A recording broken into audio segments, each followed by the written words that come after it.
warahmatullahi wabarakatuh. Kembali lagi bersama saya.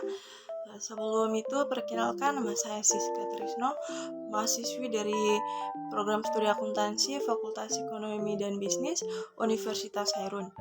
Nah, di video kali ini saya akan menjelaskan sedikit terkait dengan etnografi. Ada beberapa poin yang akan saya bahas. Yang pertama, pengertian etnografi. Kedua, tujuan dari metode etnografi. Pengumpulan data dalam metode etnografi. Contoh metode etnografi, manfaat dari metode etnografi, dan yang terakhir, kesimpulan. Langsung saja ke pembahasan. Nah, langsung saja poin pertama yaitu pengertian dari metode etnografi. Langsung saja, metode etnografi adalah pendekatan penelitian yang menggunakan data dari interaksi online seperti forum, grup diskusi, atau jejaring sosial untuk memahami dan menganalisis pola perilaku, budaya, dan komunikasi dalam konteks virtual. Menurut Sarah Pink, melihat etnografi sebagai pendekatan yang memungkinkan peneliti untuk memahami pengalaman, praktik-praktik, dan identitas yang terbentuk dalam konteks online. Menurutnya, etnografi berfokus pada pemahaman konstruksi sosial dari realitas maya dan pengalaman yang terjadi dalam interaksi online. Metode ini sering digunakan dalam studi antropologi, sosiologi, dan ilmu komunikasi untuk mendapatkan wawasan tentang pengalaman individu dalam lingkungan online. Poin kedua, tujuan metode etnografi. Tujuan dari metode etnografi antara lain yang pertama, satu, memahami budaya online. Etnografi bertujuan untuk memahami budaya dan perilaku dalam komunitas online, termaksud nilai-nilai norma dan praktik yang dianut oleh anggota komunitas tersebut. Yang kedua, menguji teori sosial dan perilaku.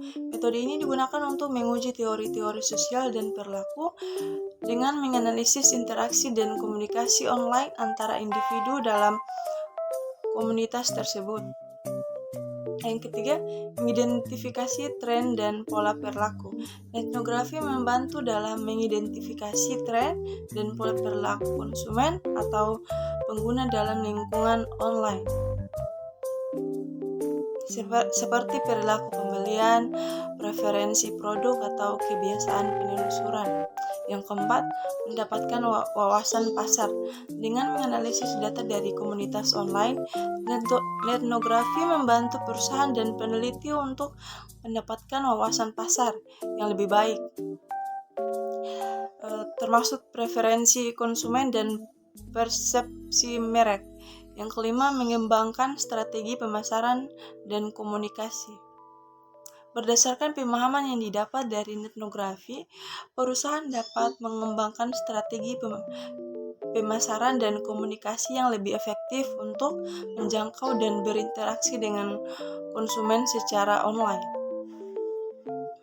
Poin yang ketiga, pengumpulan data dalam metode etnografi. Dalam metode etnografi, data dikumpulkan melalui observasi partisipatif online, yaitu dengan mengamati dan terlibat secara langsung dalam interaksi online di berbagai platform seperti forum, grup diskusi, jejaring sosial, dan blog. Penelitian juga dapat menggunakan teknik seperti analisis konten untuk mengekstrak informasi yang relevan dari teks, gambar, atau video yang dibagikan oleh anggota komunitas online. Selain itu, wawancara online dengan anggota komunitas juga dapat digunakan untuk mendapatkan pemahaman yang lebih dalam tentang pengalaman dan perspektif mereka. Poin yang keempat, contoh dari metode etnografi. Sebagai contoh, misalnya seorang peneliti ingin memahami bagaimana komunitas pecinta kucing berinteraksi dan berbagi pengetahuan di platform online seperti forum atau grup Facebook. Peneliti dapat menggunakan metode etnografi dengan cara yang pertama melalui observasi partisipatif. Peneliti menjadi anggota komunitas pecinta kucing online, aktif berinteraksi dengan anggota lain, mengamati percakapan, pertukaran informasi, dan dinamika grup. Yang kedua, mengumpulkan data. Peneliti mencatat observasi, tanggapan, dan interaksi yang terjadi di platform tersebut. Data dapat berupa teks, gambar, atau video yang dibagikan oleh anggota komunitas. Yang ketiga, menganalisis data. Peneliti menganalisis konten yang dikumpulkan untuk mengidentifikasi pola perilaku, tren, dan nilai-nilai yang dominan dalam komunitas tersebut. Yang keempat, menarik kesimpulan. Berdasarkan analisis data, peneliti dapat menarik kesimpulan tentang bagaimana komunitas pecinta kucing berinteraksi secara online serta faktor-faktor yang memengaruhi dinamika dan budaya komunitas tersebut. Dengan menggunakan metode etnografi, peneliti dapat memperoleh pemahaman yang mendalam tentang komunitas online tanpa perlu secara fisik berada di lokasi yang sama dengan anggota komunitas tersebut. Poin yang kelima, manfaat dari metode etnografi. Ada beberapa manfaat dari metode etnografi. Yang pertama, akses ke komunitas online. Metode ini memungkinkan peneliti untuk mengakses komunitas online yang mungkin sulit dijangkau secara fisik, seperti komunitas yang tersebar geografisnya atau memiliki batasan akses fisik. Yang kedua, realisme konteks digital. Dengan mempelajari interaksi dan perilaku secara langsung di lingkungan digital, peneliti dapat memahami dinamika komunitas secara lebih akurat karena peneliti dilakukan dalam konteks yang sesungguhnya. Yang ketiga, data yang kaya.